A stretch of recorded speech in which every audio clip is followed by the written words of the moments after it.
मौलाना अरशद मदवी, जो भारत के संविधान का तुम उल्लंघन कर रहे हो और सुप्रीम कोर्ट को जो चैलेंज दे रहे हो, जरा औकात में रहकर बात करना चाहिए। अपराधी पैदा करो, जिहादी पैदा करो, और बलात्कारी पैदा करो, थूक जिहाद करो, लव जिहाद करो, लैंड जिहाद करो, हिंदुस्तान के खिलाफ आतंकवाद का समर्थन करो। ऐसे करने के बाद वो फिर सुप्रीम कोर्ट से न्याय की उम्मीद करो। क्या तुम आतंकवाद फैलाओगे, हिंदुस्तान में निर्दोषों की हत्या करोगे और सुप्रीम कोर्ट तुमको बिरयानी खिलाएगा? सुप्रीम कोर्ट तुमको फांसी के फंदे पर लटकाएगा।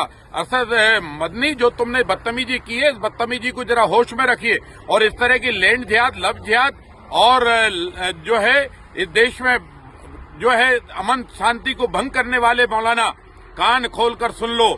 अगर तुमने भारत के संविधान का उल्लंघन किया, बाबा साहब अम्बेडकर के संविधान का उल्लंघन किया, तुमने न्यायपालिका पर सवाल खड़ा किया, मैं सर्वोच्च न्यायालय से भी प्रार्थना करूंगा कि इस तरह के देशद्रोहियों को सो मोटो का जो है केस रजिस्टर्ड करके जेल के अंदर डालो। ये भारत के अंदर नए नए जिन्ना पैदा हो रहे हैं। ये भारत में अलगाववाद पैदा करना चाहते हैं, भारत के मुसलमानों को भड़काना चाहते हैं, अपनी रोटियां सेकना चाहते हैं, मुसलमानों से देश में आग लगवाना चाहते हैं। ये थूक जिहाद, लब जिहाद और लैंड जिहाद और सुप्रीम कोर्ट पे सवाल खड़ा करना चाहते हैं। तुम आग लगाओ और सुप्रीम कोर्ट तुमको बरी कर दे। तुम लाल किले पर निर्दोषों की हत्या करो और सुप्रीम कोर्ट तुमको बरी कर दे।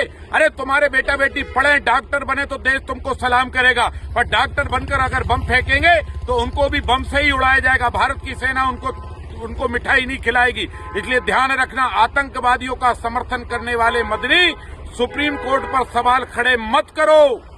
अपने औकात, अपनी गिरबान में झांक कर देखो, अपने बदतमीज औलादों को बारे में सोचो। भारत के संविधान को ताक में रखोगे तो तुम जेल में सड़ोगे या फांसी के फंदे पर लटकाए जाओगे। भारत विरोधी गतिविधियां भारत में किसी भी कीमत पर बर्दाश्त नहीं की जाएंगी। तुमने भारत के संविधान का, भारत के न्यायालय का अवमानना की है और तुमने भारत में लैंड जिहाद, लव जिहाद, आतंकवाद और थूक जिहाद जैसे शब्दों को, जिहादी शब्दों को मान्यता देकर इससे ये साबित कर दिया है कि तुम्हारी मानसिकता हिंदुस्तान में आग लगाने की है। और हिंदुस्तान की मानसिकता भी क्लियर है कि अब आग लगाने वालों को ही हिंदुस्तान जलाएगा और खत्म करेगा। भारत पर किसी भी दुष्ट की आंच नहीं आने देगा।